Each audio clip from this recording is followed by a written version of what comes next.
A confident woman can be a mom, a business owner, someone who built everything from the ground up. But there is something that confident women are not doing that nobody really talks about openly. And if you are still doing it, it is quietly working against everything you are building. Stay with me because I am about to tell you exactly what it is. I'm Wella. I'm a mom of four and I run a performance marketing agency where I have been helping women led businesses scale through digital marketing for over 7 years now. I have a remote team, I handle multiple clients at once, and yes, I have four nannies because that is genuinely what it takes to make all of this work. I say all of that not to flex. I say it because I spent a really long time making good money while having absolutely no idea who I was outside of business. And that gap is exactly what today is about. The thing confident women don't do. Here's the thing confident women have stopped doing. They have stopped performing their own life. And what I mean by that is this. There is a version of success that looks completely fine from the outside. The income, the clients, the output,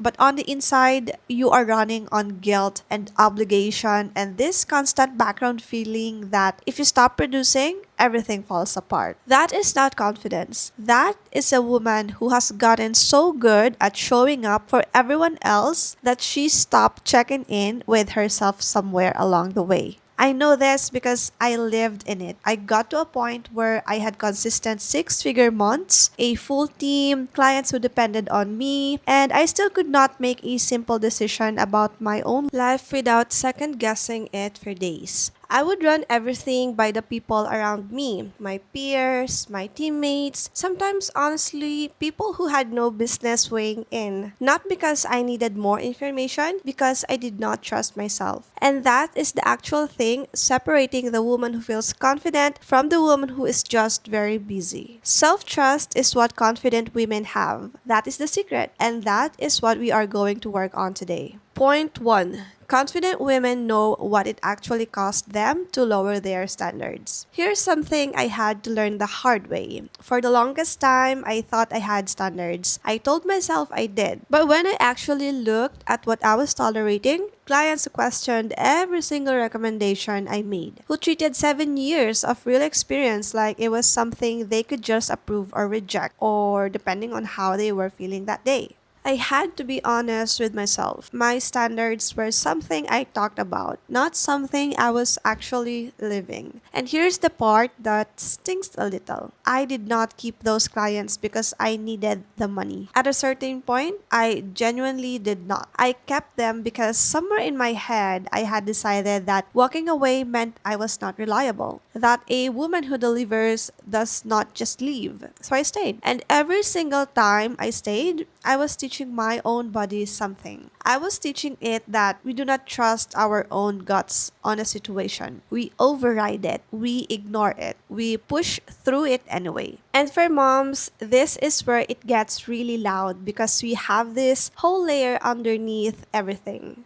The I do not want to rock the boat. The what if this affects the income that pays for everything? And those fears are real. I am not here to dismiss them. But when you let that guilt be the one making your decisions, you are not protecting your family. You are slowly taking away the one thing they actually need from you, which is a mom who trusts her own judgment. Because the moment I finally let those clients go, not because I had something better lined up, what came back was clarity. I could think straight again. I could actually hear myself again. That is what it feels like when you keep a real standard. Not some big celebration, just this quiet, deep sense of relief. Point 2. Confident women do not confuse being needed with being valuable. Okay, this one I really want you to sit with because I think this is one of the most specific traps for mom who are also running a business at the same time. I used to get this question constantly and I still get it in my DMs all the time. How do you manage everything? The kids, the clients, the team, and still sleep? Honestly, for a long time, I wore that question like a badge. Like the fact that I was holding everything together proved something about me. But what I was actually doing was making myself indispensable to everyone in a way that left zero room for me to grow into anything new. I was the one my team came to for every single decision. I was the one my clients expected to be available at all hours. I was the one holding all the context, all the relationships, all the information because I had never really trusted that things would run properly without me in the middle of it. And the honest truth is, that is not high standards. That is just fear that has learned how to be productive. Because a woman who needs to be needed by everyone to feel like she has value is not confident. She is just very good at staying busy. What actually started shifting things for me was being forced to build real systems, SOPs,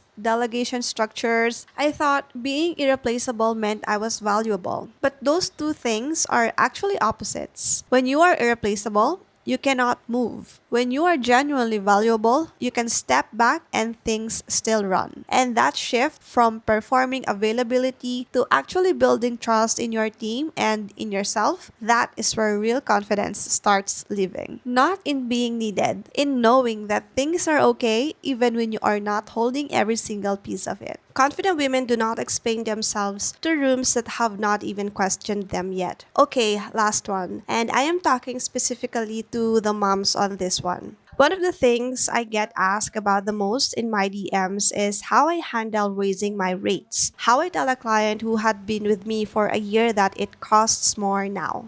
How I justify my prices without it becoming this whole uncomfortable thing. And what I realized when I looked back at how I used to handle it is that I would pre-explain everything. I would justify before anyone had even pushed back. I would send these long messages laying out every single reason the new rate was fair before the client had said one single word. And here is what that actually communicates before the client even responds. It tells them that I am not fully sure I am worth this either. Confident women do not do that. Not because they do not care about the relationship, not because they are cold or difficult to work with, but because they have gotten clear enough on their own value that a straightforward ask does not feel like it needs a whole defense behind it. A rate increase is not a negotiation you need to win. It is just information you are sharing. Now, I want to be real with you because I did not get here by walking up one day and suddenly feeling totally sure of myself. I got here because I had been in enough rooms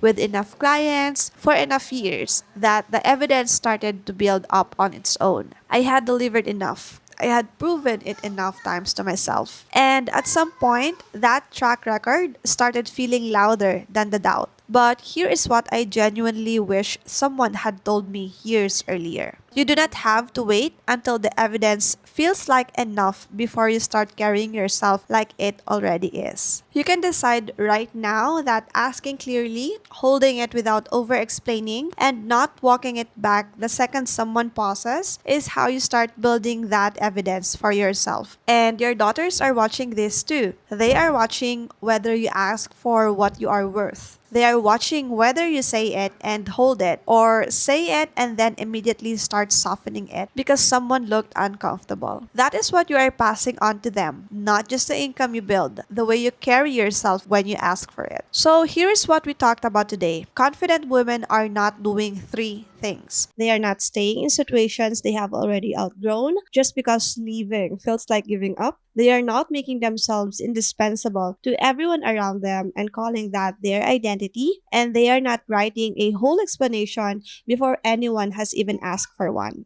What they are doing instead is actually a lot quieter than it sounds. They trust their own read on things. They build in a way that does not require them to personally hold everything together, and they ask for what they are worth without making it a big thing. That is the secret. It is not something you either have or you do not. It is something you build, one decision at a time. And you can start today. Drop in the comments what is one thing you have been over explaining that you are just done explaining. I read every single comment, so leave it there. And if you know a mom who needed to hear this today, please send this to her. She will actually thank you for it. See you in the next one.